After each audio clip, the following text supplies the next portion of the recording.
নমস্কার বন্ধুরা, আমার রান্নাঘর থেকে সবাইকে জানাই স্বাগত।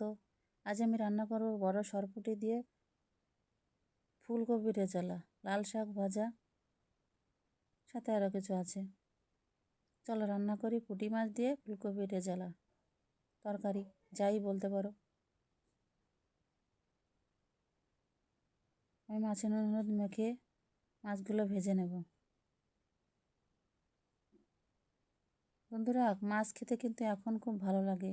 শীত শীত পড়ে গেছে, শীত পড়লে মাছের তেল হয়, মাছের স্বাদ হয়, তেল হলে মাছের স্বাদ হয়, তাই এখন মাছ খেতে ভালো লাগে।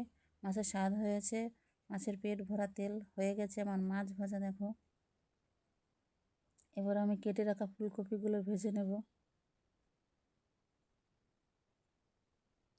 মাছের ডিম হয়ে গেলে মাছ ভালো লাগে না বন্ধুরা। এই শীতকাল আসলে মাছের পেটে তেল হয়, আর এখন মাছের স্বাদ হয় খুব ভালো। যা দিয়েই রান্না করো ভালো লাগে, ভাজা খেতে ভালো লাগে। ফুলকপি ভেজে নামিয়ে নিয়েছি। এবার আমি দিয়ে দেব ওই তেলের ভিতরে তেজপাতা, গোটা জিরে, আদা বাটা, পেঁয়াজ রসুন বাটা, লঙ্কা বাটা, গোলমরিচ বাটা আর জিরে বাটা দিয়ে ভালো করে নেড়ে চেড়ে একটু জল দিয়ে দেবো মশলাগুলো মেশানোর জন্য। হলুদ দিয়ে দিলাম। ভালো করে নেড়ে চেড়ে মশলাগুলো যখন তেল ছেড়ে দেবে, জল টেনে তেল ছেড়ে দেবে, তখন আমি ফুলকপিগুলোর ভিতরে দিয়ে দেবো।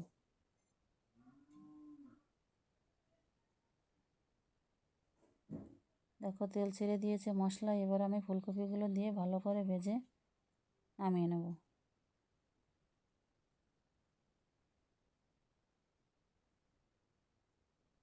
ভালো করে ভেজে নেব, ভেজে নামাবো না, এতে জলে দিয়ে দেবো তরকারি ঝোলের জন্য। মশলাগুলো ভালো করে মেশাতে হবে। খুব বেশি জল দিতে হবে না, কারণ ফুলকপিটা আমি একটু ভালো করে ভেজে নিয়েছি, তাতে একটু আধা সেদ্ধ হয়ে গেছে, তাই একটু পরিমাণ মতো জল দিয়ে দেব।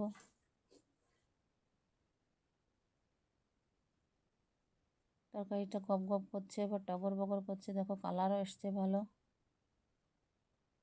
এবার মাছগুলো দিয়ে দেব, সবগুলো মাছ দিয়ে দেব। মাছগুলো দিয়ে দিয়েছি। এবার 1 চামচ গরম মশলা দিয়ে আমি নামিয়ে নেব।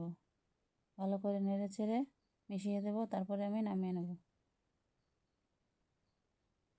চলো এবার নামিয়ে নিই তরকারিটা। এই দেখো, সুন্দর হয়ে গেছে ফুলকপি আর পুঁটি মাছের রেজালা। দেখতেও সুন্দর হয়েছে, খেতেও খুব ভালো লাগবে, ঘ্রাণও আসছে খুব সুন্দর। বন্ধুরা, আমার ভাত রেডি হয়ে গেছে, তোমরা চলে এসো। আর আমার ভিডিওটা যদি ভালো লাগে, লাইক কমেন্ট শেয়ার করে দিও।